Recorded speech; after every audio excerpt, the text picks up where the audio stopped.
믿음 얻기 위해 너는 정성껏 기도했나. 주의 재단 앞에 모두 바치기려 복을 받을 생각나라. 주의 재단에 산제사 드리우에 주의 마음을 주장하니 주의 뜻을 따라 그와 동행하며 영생 복락을 누리네. 주의 밝은 빛에 항상 활동하며 선한 사업을 이루나. 자유 얻으려며 주의 뜻을 따라 너의 모든 것 희생하라. 주의 재단에 산제사 드린 후에 주의 마음을 주장하니 주의 뜻을 따라 그와 동행하며 영생 복락을 누리겠네. 주의 재단 앞에 모두 바치 후에 주와 온전히 살기겠네. 주님 주신 기쁨 또한 그의 사랑 얻지 말로 염려하랴. 주의 재단에 산제사 드린 후에 주의 마음을 주장하니 주의 뜻을 따라 그와 동행하며 영생 복락을 누리겠네.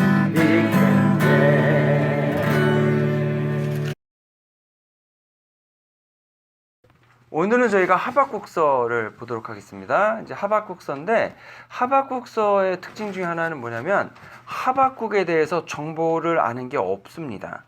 성경에서 자세히 기록이 나오지 않습니다. 뭐 직업이 뭔지, 어느 지파 사람인지, 또 어느 왕조 때 사람인지를 모릅니다. 단지 1장 1절은 단순하게 선지자 하박국이 묵시로 받은 역사이다, 이렇게만 기록되어 있습니다.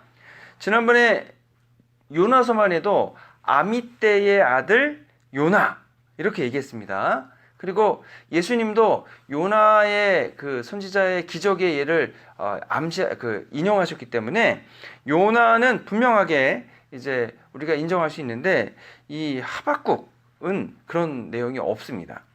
에스겔서 1장에 보면은 이제 좀 더 구체적인 정보를 에스겔에 대한 얘기를 하잖아요. 여호야긴 왕이 사로잡힌 지 5년, 부시의 아들 제사장 나 에스겔이다. 그지 다 아는데 이제 하박국은 모릅니다.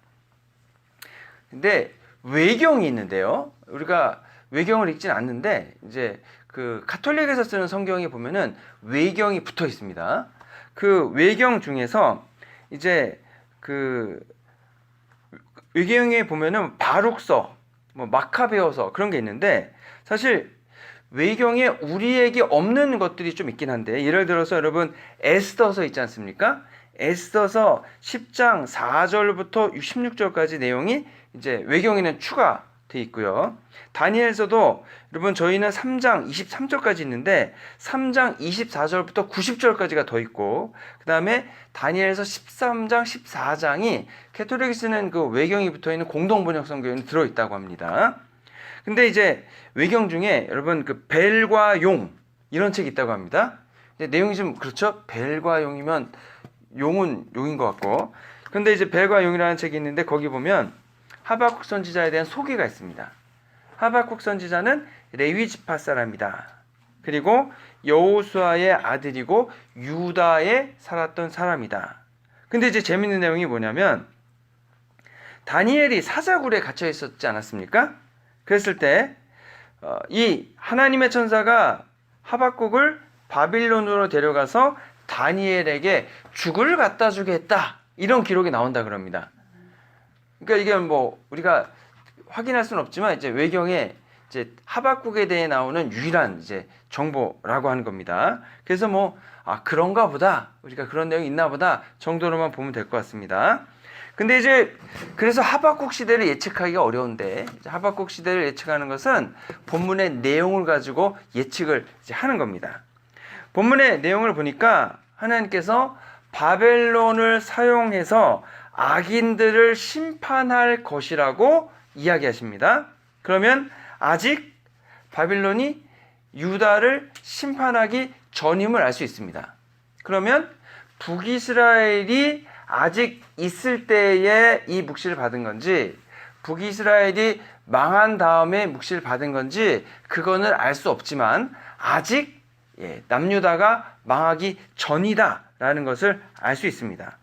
그래서 학자들은 여러분 하박국 활동 시기를 대략 북이스라엘이 멸망한 다음에 남유다가 아직 망하기 이전인 대략 700년에서 600년 사이가 아니냐 이렇게 보고 있습니다. 왜냐하면 여러분 북이스라엘이 722년에 멸망을 합니다. 기원 전입니다. 그리고 남유다가 586년에 멸망을 하는데 사실 586년은 완전히 망한 해고요. 이미 605년에 바빌로니아의 공격을 받아서 국토 전체가 다 빼앗긴 상태입니다. 그리고 왕조도 더 이상 기능을 못하는 상태가 되는 겁니다. 그래서 그때 엄청나게 많은 사람들이 바벨론의 노예를 끌려갔고 그 605년에 끌려간 대표적인 사람들이 누굽니까? 다니엘과 세 친구라고 하는 겁니다. 다니엘과 세 친구가 뭐 나이가 어렸을 때 끌려가니까 여기 뭐 있는 장군이나 아마 민호보다도 아마 조금 나이 많은 상태에서 그냥 포로로 이제 끌려간 거죠. 노예가 된 겁니다. 그래서 그 사이다라고 이제 볼 수 있는 겁니다. 근데 그 사이라고 보면은 이스라엘 입장에서는 그 남유다 입장에서는 굉장히 힘든 시기를 겪고 있었을 때였을 겁니다. 왜냐하면 남유다만 해도 여러분 선한 왕이 있고 악한 왕이 있다고 하지 않았습니까? 선한 왕이라고 해봐야 뭐 히스기야 정도 있는데 악한 왕은 그 히스기야의 아버지도 악한 왕이고 아들도 악한 왕이고 그 기간은 또 길고 예를 들어서 이제 히스기야가 이제 기도해가지고 여러분 15년을 더 살지 않습니까? 근데 그때까지 히스기야에게 아들이 없었답니다. 그런데 그 기도라고 하나님이 15년을 더 살게 해주신 다음에 그때 느지막하게 아들을 하나 얻었답니다. 그 아들의 이름이 므낫세입니다. 므낫세. 근데 그 아들이 687년부터 642년까지 거의 한 40여 년 넘게 55년을 이제 다스리는데 그 기간 동안에 하나님이 하지 말라는 일만 골라서 다 합니다. 성전에 우상을 세워놓고 그다음에 대제사장도 이제 이방신전 세우고 제사하는 거를 막아야 되는데 대제사장도 어용이 돼가지고 왕이 시키는 거는 뭐 그냥 다 하고 그래서 하나님이 엄청난 분노를 했던 때가 이때인 거죠. 그런데 여러분 그러면 그 므낫세는 왜 그랬을까? 이제 히스기야가 아무래도 늦게 아들을 얻고 자기가 앞으로 15년 후에 죽을 걸 알지 않습니까? 그러니까 이제 아이를 낳고 그 다음에 내가 몇 년 후에 죽을 거니까 아마도 그 아이를 끔찍하게 여기지 않았을까? 그래서 안 돼라는 훈련을 안 한 게 아닐까? 그래서 그 아들이 아버지가 죽고 나서 어린 나이에 왕이 돼가지고는 그냥 주변에 휘둘린 건지 아니면은 하면 안 된다는 것에 대한 개념이 없이 하고 싶은 거 마음대로 다 하면서 컸는지 몰라도 하나님이 하지 말라는 거는 다 했던 아주 악한 왕이었다고 하는 겁니다. 근데 여러분, 하나님을 안 믿게 되면은 공통적으로 나타나는 현상이 뭐냐면 자기 마음대로 한다 하는 것이 아니겠습니까? 그러면 공의와 정의라는 것이 없어집니다. 공의나 정의는 언제나 기준이 있는 겁니다. 그 기준이 있고 그 기준에 맞춰서 모든 것이 진행될 때 공의롭다, 정의롭다라고 얘기하는 거죠. 그런데 왕이 내가 하고 싶은 대로 내 마음대로 한다는 말은 뭐냐면 그 기준이 뭡니까? 왕의 마음이에요. 근데 왕의 마음은 어떻겠습니까? 항상 한결같을까요? 아니죠. 사람들은 뭡니까, 여러분? 기분파지 않습니까? 저희가 다 이제 기분파죠. 그래서 우리가 예를 들어서 그 어르신들이 이제 술 한 잔 과하게 드시고 나서 기분이 좋을 때 그때 가야 됩니다. 왜요? 그래야 그때가 용돈에다 조금 얻는 거죠. 그래야 기분 좋다. 일로 와라. 그 용돈에다 있다고 주시잖아요. 평소에는 뭐 아예 없는 분도 이렇게 기분이 좋아지면 그렇게 하지 않습니까? 기준이 없어요. 기준이. 내가 기분이 좋을 때 내 마음대로 한단 말이에요. 그러면 어떤 때는 이게 유죄가 되고 어떤 때는 이게 무죄가 되는 겁니다. 기준이 없다는 거죠. 그러면 법을 따르지 않고, 근데 이스라엘은 하나님을 믿는 나라였으니까 하나님의 말씀이 율법의 기준이 돼서 모든 게 진행이 돼야 되는데 그게 무시되고 왕이 원하는 대로, 그 다음에 우상 숭배하는 그 종교들이 원하는 대로, 근데 또 우상 숭배도 하나만 믿는 게 아니죠. 기독교만 유일신이지 한 분 하나님 믿고 하나의 기준이지 다른 데는 다 뭡니까 여러분? 다 신론이잖아요. 그래가지고 예전에 저도 이제 절에 가면은 한국의 여러분 불교는 정확히 얘기하면 그 무교에 기반한 불교잖아요. 그럼 이제 불교에 가면 여러분 절에 가면 뭐 갖고 있습니까? 대웅전 있죠. 또 뭐 있는지 기억나세요? 예. 네? 대웅전에 있는 게 부처상에, 부처상은 대웅전에 있습니다. 또 무슨 집이 있나요? 예. 칠성각, 삼신각, 여러분 그런 거 있습니다.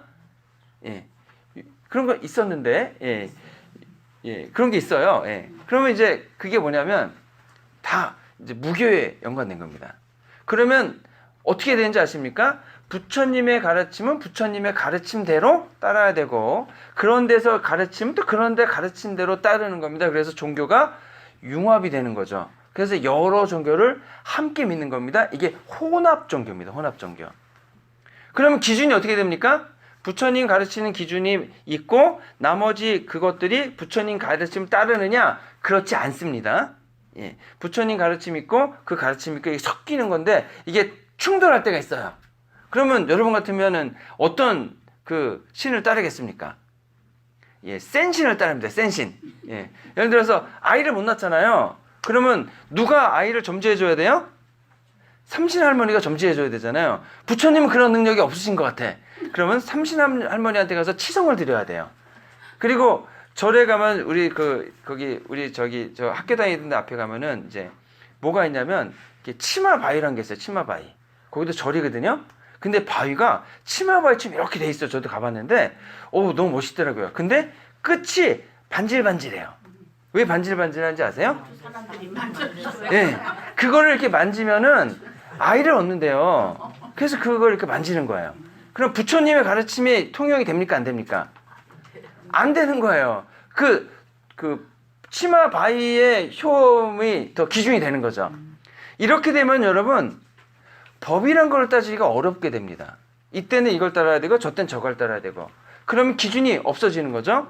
그래서 이스라엘도 여러분 바알을 섬기고 아세라 섬기고 몰렉을 섬기고 이것저것 다 섬겼다는 거거든요. 1월 성신을 섬기고, 그러면 기준이 없어지는 겁니다.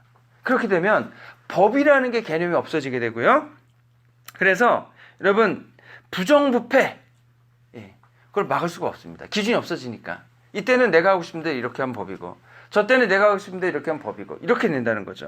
그래서 이러한 그 종교다원주의가 되고 여러분 부정부패가 정상적으로 되게 되고, 그러면 항상 나오는 것은 뭐냐면 힘 있고 돈 많은 사람들은 더 힘이 많아지고 더 돈이 많아지고, 가난한 사람들은 더 가난해지고 착취받고 압제당하게 된다고 하는 거죠.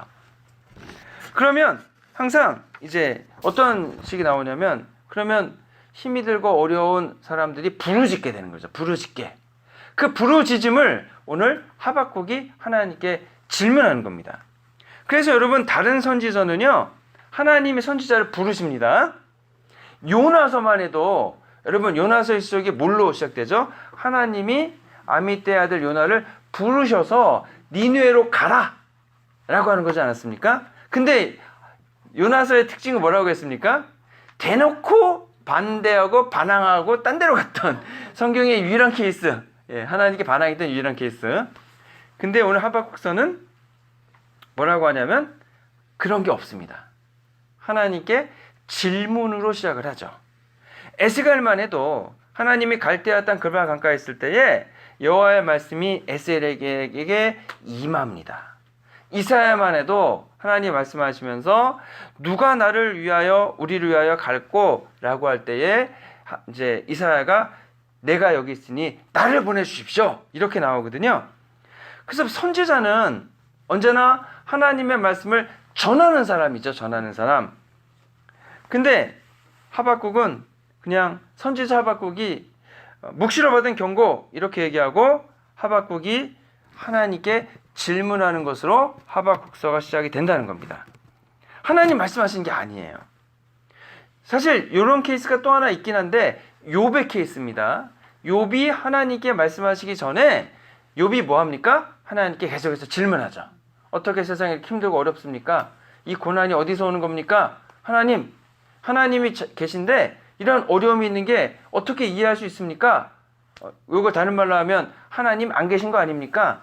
하나님이 계시면 모든 게 복을 받고 잘 되어야 되는데, 이 고난과 어려움이 내 삶 속에 이루어진 거는 하나님이 안 계시거나 하나님이 도와주시지 않거나 하나님이 선한 신이 아니지 않기 때문이 아닙니까? 이런 식으로 질문하고 들어가는 거죠. 하박국에서 2절에서 뭐라 그러냐면, 내가 부르짖어도 주께서 듣지 아니하신다. 근데 언제까지 안 들으실 겁니까? 이렇게 얘기하는 겁니다. 내가 강포로 말미암아 외쳐도 주께서 구원하지 아니하십니다. 이렇게 얘기하는 겁니다. 그러니까 하나님이 계신 거는 알아요. 하나님이 계신 건 믿습니다. 근데 많은 사람들은 하나님도 안 믿죠. 그래서 때로 여러분 삶 속에 고난과 어려움이 올 때에 뭐라고 얘기합니까? 하나님이 없으니까 이런 고난과 어려움이 있는 거다. 그리고 하나님이 있다면 세상이 이렇게 악할 수가 없다. 하나님이 세상을 이렇게 창조하셨다 그러면 이 악함까지도 하나님이 창조하신 거 아니냐? 그러면 이런 악함을 창조하셔서 나를 고난받게 하는 그 하나님을 나는 믿을 수 없다. 또 이렇게도 반응을 하곤 합니다. 그런데 우리가 좀 더 깊이 생각을 해봐야 되고 하는 거죠. 근데 그렇게까지는 아닙니다. 하박국이 하나님이 계시면 인정하고 하나님이 문제를 해결해 주실 수 있는 것도 알고, 그런데 왜 하나님이 역사해 주지 않으십니까? 라고 질문을 하고 있는 중입니다. 근데 하나님도 이제 답변을 5절부터는 하시긴 하거든요. 근데 이제 하박국의 이 탄원이 참 힘든 탄원이죠. 힘든 탄원. 아주 힘든 탄원입니다. 하박국이 원하는 것은 하나님의 말씀을 기준으로 해서 하나님의 공의와 정의가 이 세상에 가득하고 유다가 그러한 공의에 의해서 이제 다스려지는 하나님을 섬기는 나라가 되기를 간절히 바라는 열망이 들어 있습니다. 그래서 이거는 여러분, 하나님을 안 믿고 아까 말씀드린 것처럼 하나님께 항의하는 그런 항의로 이해할 수도 있을지 모르겠지만 저는 그렇게 이해가 되지 않고, 하나님을 믿는 굳건한 믿음 안에서 하나님께서 속히 개입하여 주시고 하나님께서 지금 이 상황을 다시 바로 잡아 주시기를 탄원하고 있다는 겁니다. 이건 불신앙이 아닙니다, 여러분. 오히려 하나님을 더 믿고 하나님을 의지하고 있고 하나님께서 직접 이 모든 상황을 변화시키 주시기를 간절히 열망하는 단계라고 볼 수 있는 겁니다. 실제로 여러분 하박국서 2장 2절부터 4절까지 질문에 대해서 5절부터 11절에 답변이 이제 나오고 있습니다.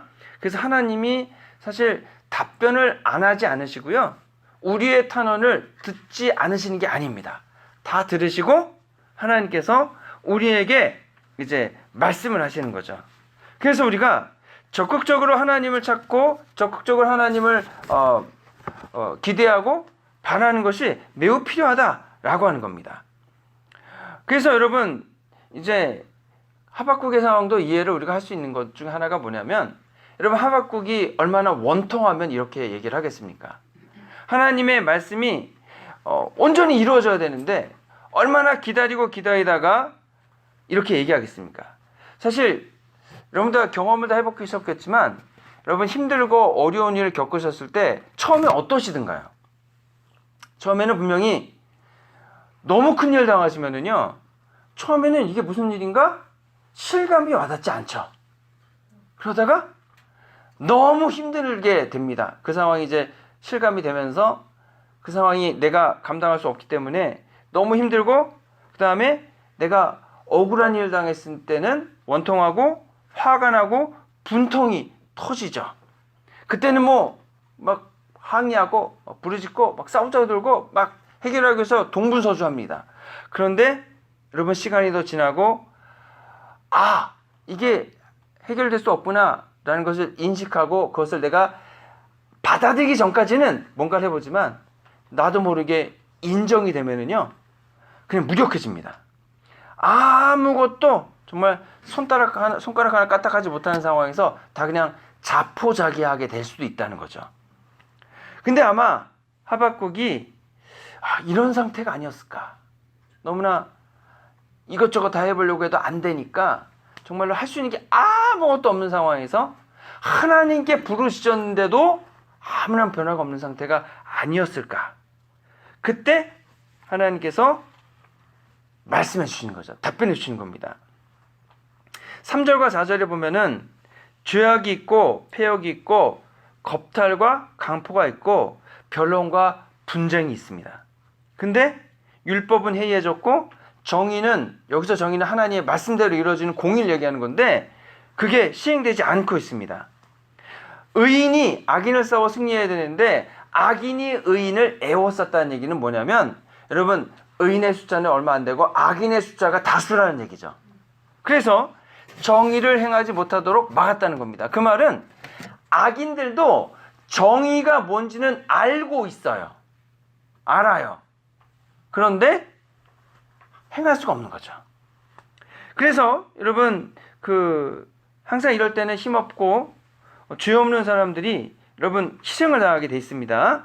이런 문제에 있어서 하나님을 믿는 사람들이 힘들어하는 것 중에 하나가 뭐냐면 이제 상황도 안 좋죠. 상황도 힘들고 어렵은 걸 압니다. 그런데 그렇게 목숨처럼 소중하게 여기는 하나님의 말씀과 율법이 지켜지지 않는 걸 보면서 어떻게 마음이 아프게 됩니다.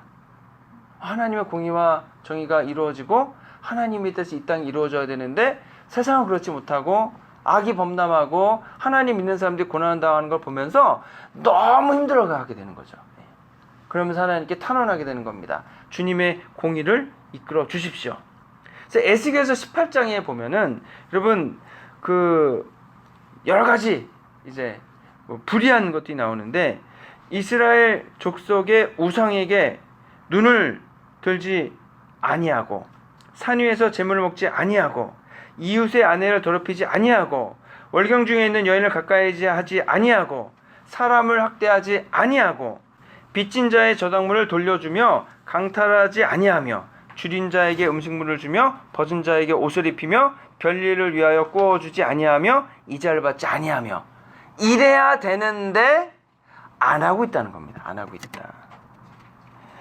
그래서 이스라엘 백성들이 하나님 말씀을 알지만 따르지 않고 거꾸로 하고 있다는 것에 대해서 너무나 힘들어하는데 여러분 지금 우상을 숭배하면은요 간음하고 학대하고 강탈하고 줄인 자는 더 줄이게 되고 옷을 입지 못한 사람은 더 못 입게 되고 돈을 빌린 사람은 더 돈이 없어지고 뇌물을 받고 판결을 거꾸로 하고 이런 일들이 일어난다고 하는 겁니다. 여러분, 그래서 이러한 사람들, 이러한 강포를 행한 사람들은 어떻게 돼야 되냐면 여러분, 반드시 살지 못하고 반드시 죽을 것이다. 왜 죽냐면 여러분, 자신의 죄 때문에 죽는 겁니다. 예. 율법을 관장하는 존재는 사람이 아닙니다.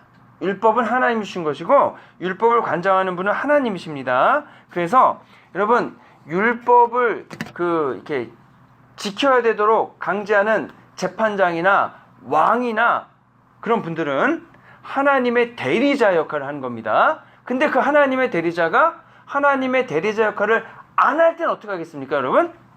예, 하나님의 심판을 받는데 여러분, 일반 사람들보다 훨씬 더 그 책임이 중하게 매겨지게 될 거라고 하는 겁니다. 그럴 수밖에 없는 거죠. 예.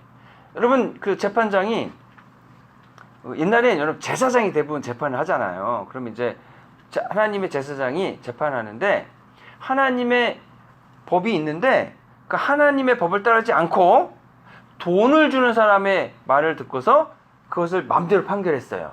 그러면 그 말은 무슨 말입니까? 돈이 하나님보다 더 중요하다. 돈이 하나님보다 더 높다. 이렇게 인정하는 행위가 됩니다. 그러면 하나님께서 그 돈을 받고 자기 마음대로 판결한 재판장을 어떻게 심판하시고 처결하시는 게 맞겠냐고 하는 겁니다. 그렇기 때문에 여러분, 하나님이 금지하시는 일을 하는 사람들은 항상 하나님의 율법에 반항하는 것이 되고 그 말은 하나님께 반항하는 일이 됩니다. 그러면 반드시 하나님은 그 일에 대해서 인과율이라고도 하죠. 원인과 결과가 있는 건데 심판으로 결과를 보여주시게 된다고 하는 겁니다. 에스겔서 9장 10절에서 그들의 행위대로 그들의 머리에 갚으리라 라고 말씀하시는 겁니다. 그래서 심판이 임하는 거죠. 여러분, 그래가지고 이 심판이 간단하지가 않은 겁니다. 왜 그들을 심판하지 않으십니까? 라고 하나님께 항의를 했더니 하나님이 5절부터 무시무시한 말씀을 하십니다. 무슨 말씀입니까? 봐라, 유다는 나라가 아니냐? 그러면서 갈대아 사람들을 일으켜서 그들을 모두 심판하겠다. 갈대아 사람은 여러분 바벨론을 의미하죠. 여러분, 지금 하박국은요 굉장히 이 답변을 듣고 당황했을 겁니다. 뭐냐면 하박국은요 유다 나라가 하나님의 율법을 따르는 온전한 나라가 되길 바랍니다. 그 말은 뭐냐면 유다를 개혁했으면 좋겠습니다 라고 말하는 겁니다. 개혁. 그렇죠. 우리나라가 망하면 안 되는 거잖아요. 근데 하나님은 그 심판으로 유다의 멸망을 얘기하고 계십니다. 이거는 개혁이 아니라 혁명이죠. 혁명인데 혁명을 하면 우리 편이 중에서 누가 혁명을 하는 건데 이건 완전히 혁명이라고 보기보다는 그냥 멸망이죠. 멸망. 이건 진짜 파국이고 심판이라는 겁니다. 하나님은 유다보다 더 큰 나라를 들어서 그냥 한순간에 유다를 없애버리겠다라고 하시는데 여러분, 하박국이 생각하고 탄원하고 힘들어하는 죄악의 크기보다 하나님이 보시기에 유다의 죄는요 더 이상 고쳤을 수 없는 상태에 이르렀다라고 인정하시는 겁니다. 그러니까 하박국이 보는 것보다 하나님이 보시는 유다의 상태는 훨씬 더 상태가 심각했다는 겁니다. 근데 이미 만약에 이 하박국이 700년에서 600년 사이의 선지자라면 이미 BC 722년에 북이스라엘이 멸망된 것을 알고 있는 상태 아니겠습니까? 그러면 하박국은 이 5절부터 나오는 하나님의 답변을 듣고 더 심각해지게 되는 겁니다. 우리나라가 하나님을 온전히 섬기고 다시 하나님 주신 복과 은혜 가운데서 부강하기를 기대했는데 하나님은 그 죄악의 크기를 아주 심각하게 보시고 그 나라를 완전히 마양하게 하시겠다, 없애버리시겠다, 이렇게 얘기하는 겁니다. 사실 유다의 역사에서 여러 번 이제 개혁이 일어난 적이 있습니다. 예전에 그 아달랴라는 그 여인이 이제 북이스라엘 예후왕의 이제 딸인데 이제 남유다로 시집 온 다음에 그 남편이 죽습니다. 그랬을 때에 유다의 왕손들을 다 죽이죠. 어쩌다가 한 명 빼고 다 죽였습니다. 그리고 지가 여왕이 돼가지고 남유다를 완전히 우상 숭배하는 나라로 이제 만들어 갔거든요. 그러다가 7년이 지났을 때, 6년이 지났을 때에 여호야다라는 분이 용기를 내가지고 여러분 그 아달랴 여왕과 일당을 제거하죠. 그리고 요아스라는 사람을 왕위에 올려놓는 개혁을 한 적이 있습니다. 또 히스기야도 여러분 개혁을 한 적이 있었고 요시야 왕도 개혁을 한 적이 있었습니다. 이렇게 개혁하기를 기대하고 바라는 겁니다. 근데 므낫세 왕, 요시야 왕의 할아버지 므낫세, 그 다음에 또 그 아버지 아하스, 이런 분들은 너무나 오랜 기간 악독하게 그 일들을 행하니까 하나님이 심판을 하지 않을 수가 없는 거죠. 요시야가 개혁을 하고 하나님 온전히 섬기는 나라로 만들려고 부단히 노력을 했는데 그 아버지가 지은 죄, 할아버지가 지은 죄의 무게가 너무 컸던 겁니다. 그래서 결국은 에스겔서 7장 24절에 보면 극히 악한 이방인들 데려와 그들이 그 집들을 점령하게 하고 강한 자의 교만을 그치게 하겠다. 성소를 더럽힌 사람들을 심판하겠다. 그래서 패망이 이를 것이다 라고 선포를 하는 겁니다. 그 행위대로 그들에게 갚겠다. 그 죄악대로 그들에게 심판하겠다 라고 얘기를 하시는 겁니다. 이때 아마 하박국은 괜히 항의했다, 괜히 말씀드렸다, 그냥 가만히 있을걸, 이런 생각이 있을지도 모릅니다. 여러분, 그래가지고 하나님의 심판은 여러분 무섭습니다. 하나님의 심판은 우리가 생각하는 것보다 훨씬 중요합니다. 그런데 이게 이분들에게만 해당된 건 아니죠. 우리들의 삶 속에서도 하나님이 주시는 사랑과 은혜의 크기는 우리가 생각할 수 없을 만큼 너무 크고 놀랍습니다. 예수님이 십자가에서 우리의 죄를 대속하기 위해서 흘리시는 그 사랑의 크기를 감히 우리가 알 수가 없습니다. 그 크신 사랑의 크기를. 왜냐하면 우리는 그만큼 사랑을 실행하며 살지 못했기 때문에 그런 거죠. 우리가 만약에 예수님만큼만 다른 사람을 위해서 그 사랑의 크기를 보여줄 수 있다면 아마 하나님의 사랑의 크기를 이해할 수 있을 겁니다. 그런데 그런 사람이 어디 있겠냐고 하는 겁니다. 우리도 분명히 우리가 행한 일대로 하나님이 심판하실 겁니다. 그래도 우리는 감사한 게 뭐냐면 그 심판을 누가 대신 받아주신다는 겁니까? 예수님이 그 죄값을 대신해서 심판을 대신해서 받아주신다니까 우리가 하나님 앞에 나갈 수 있는 건데, 그렇지 않은 분들은 하나님의 심판을 그분들 각자 스스로 다 받으셔야 된다고 하는 겁니다. 그래서 여러분, 이 심판은 우리가 생각하는 심판의 크기와는 정말 차원이 다른 심판입니다. 하박국이 빨리 좀 심판하셔가지고 우리를 개혁해 주십사 했는데 북이스라엘이 멸망한 것처럼 남유다의 멸망을 선포하신 것처럼 우리가 생각하는 여러분 심판의 크기에 비해서 우리가 나중에 경험하게 될 심판의 크기는 정말로 상상할 수 없는 그런 심판이 될 거라고 하는 겁니다. 바빌론의 군대는요, 북이스라엘을 멸망시킨 아시리아 군대를 멸망시킨 군대거든요. 얼마나 그럼 강력한 군대라고 하겠냐고 하는 겁니다. 자, 그래서 여러분, 우리가 이제 잘 하나님께 나아가야 됩니다.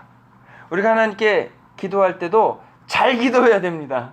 하나님이 어떠한 생각을 하시는지 모르기 때문에 우리가 하나님의 생각과 뜻을 먼저 여쭤보고, 그래도 하박국이 잘한 것은 하나님께서 다스리는 유다, 하나님이 다스리는 공의한 세상을 꿈꾸고 바라고 기대해서 하나님의 뜻이 이 땅에 펼쳐져서 하나님의 나라가 이루어 주십사 간구한 것은 대단히 잘한 생각이라고 합니다. 볼 수 있습니다. 근데 우리가 꼭 기억해야 될 것은 너희의 생각과 나의 생각은 다르다. 내 길은 너희 일과 다르다. 하늘이 땅보다 높은 같이 내 길은 너희 길보다 높으며 내 생각은 너희 생각보다 높다 라고 말씀하십니다. 그러니까 좀 더 하나님께 탄원하고, 물론 항의할 수도 있고 하지만 좀 더 기도하고 좀 더 면밀히 상황을 살피면서 하나님의 뜻과 하나님의 계획이 무엇인지를 분명히 알고 우리가 나아가는 것도 때로는 더 지혜롭겠다. 하지만 중요한 것은 하박국처럼 하나님의 뜻이 이 땅에 이루어지기를 간절히 소원하면서 그 땅의 도래를, 하나님의 역사하심이 더 많아지기를 소원하는 것도 분명히 잘하는 일이다 라는 것을 다시 한번 말씀을 드리고자 합니다. 하박국이 하나님 나라의 임재와 하나님 역사하심을 강구한 것처럼 저희도 하나님의 임재하심과 하나님의 역사하심이 우리 성도님들 한 분 한 분의 심령 가운데 다 가득하여서 우리가 하나님의 뜻에 온전히 따라 살아서 이런 심판이 아니라 하나님 주신 복과 은혜를 받아 살고 누리는 저와 여러분 되시기를 주님의 이름으로 축원합니다. 기도하겠습니다. 좋으신 아버지 하나님 감사합니다. 하나님 어찌하여 가만히 계시고 어찌하여 기도를 듣지 않으십니까? 라고 기도하는 하박국의 기도처럼 때로 저희도 하나님께 나아가 하나님께 탄원하고 하나님께 구하는 것들이 많이 있습니다. 그때 저희들 너무나 하나님 이렇게 버릇없이 나가지 않게 하시고 하나님 그때에 하나님께 진실한 마음으로 겸손한 마음으로 간절한 마음으로 하나님께 구할 때에 하나님 꼭 응답하시고 저희들의 삶을 주관하시고 저희들의 삶 속에 하나님 복과 은혜로 가득 채워 주시옵소서. 우리 권하신 예수 그리스도의 이름으로 기도했습니다. 아멘. 오소서 진리의 성령님 이 땅 흔들며 임하소서 거짓과 탐욕 죄악에 무너진 우리 가슴 정케 하소서 오소서 은혜의 성령님 하늘 가르고 임하소서 거룩한 불꽃 하늘로서 임하사 타오르게 하소서 주 영광 위에 풍의 불길 타오르게 하소서 진리의 말씀 이 땅 새롭게 하소서 은혜의 강물 흐르게 하소서 성령의 바람 이 땅 가득 불어와 흰 옷 입은 주의 순결한 백성 주의 영광 위에 이제 일어나 열방을 치유하며 행진하는 영광의 그날을 주소서 오소서 진리의 성령님 이 땅 흔들며 임하소서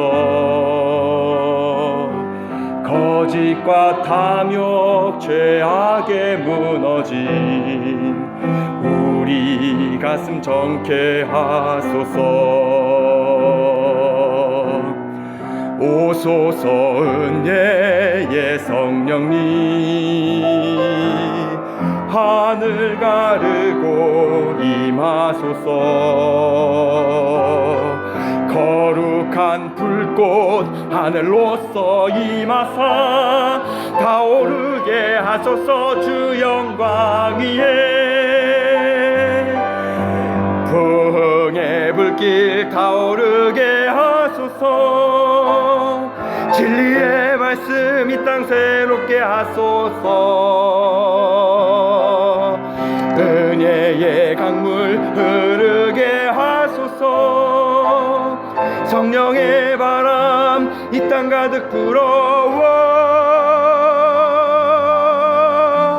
흰 옷 입은 주의 순결한 백성 주의 영광 위에 이제 일어나 열방을 치유하며 행진하는 영광의 그날을 주소서 부흥의 불길 타오르게 하소서. 진리의 말씀 이 땅 새롭게 하소서. 은혜의 강물 흐르게 하소서. 성령의 바람 이 땅 가득 불어와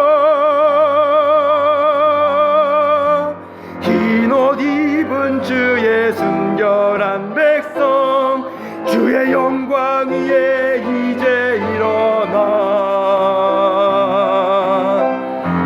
열방을 치유하며 행진하는 영광의 그 날을 주소서. 오소서 진리의 성령님 이 땅 흔들며 임하소서. 거짓과 탐욕 죄악에 무너진 우리 가슴 정케 하소서. 오소서 은혜의 성령님 하늘 가르고 임하소서.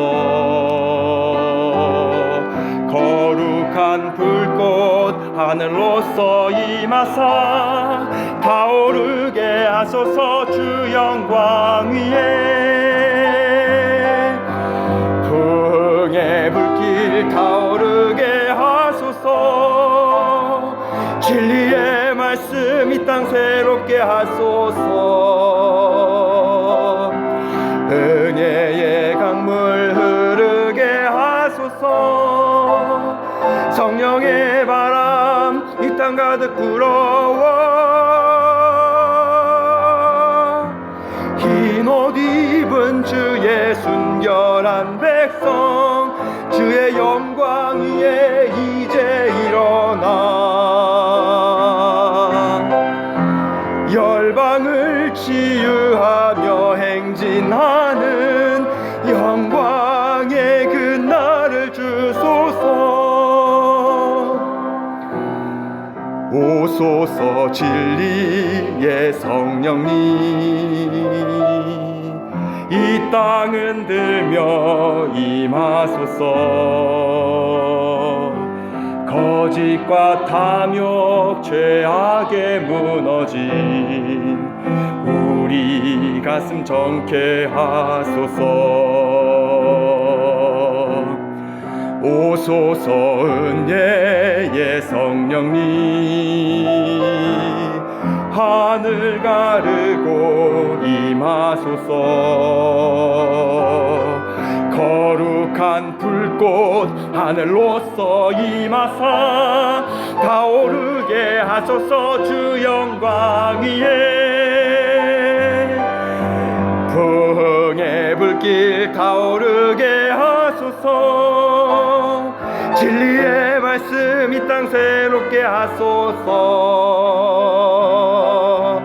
은혜의 강물 흐르게 하소서. 성령의 바람 이 땅 가득 불어와 흰 옷 입은 주의 순결한 백성 주의 영광 위에 이제 일어나 열방을 치유하며 행진하는 영광의 그 날을 주소서. 부흥의 불길 타오르게 하소서. 진리의 말씀 이 땅 새롭게 하소서. 은혜의 강물 흐르게 하소서. 성령의 바람 이 땅 가득 불어와 흰 옷 입은 주의 순결한 백성 주의 영광 위에 이제 일어나 열방을 치유하며 행진하는 영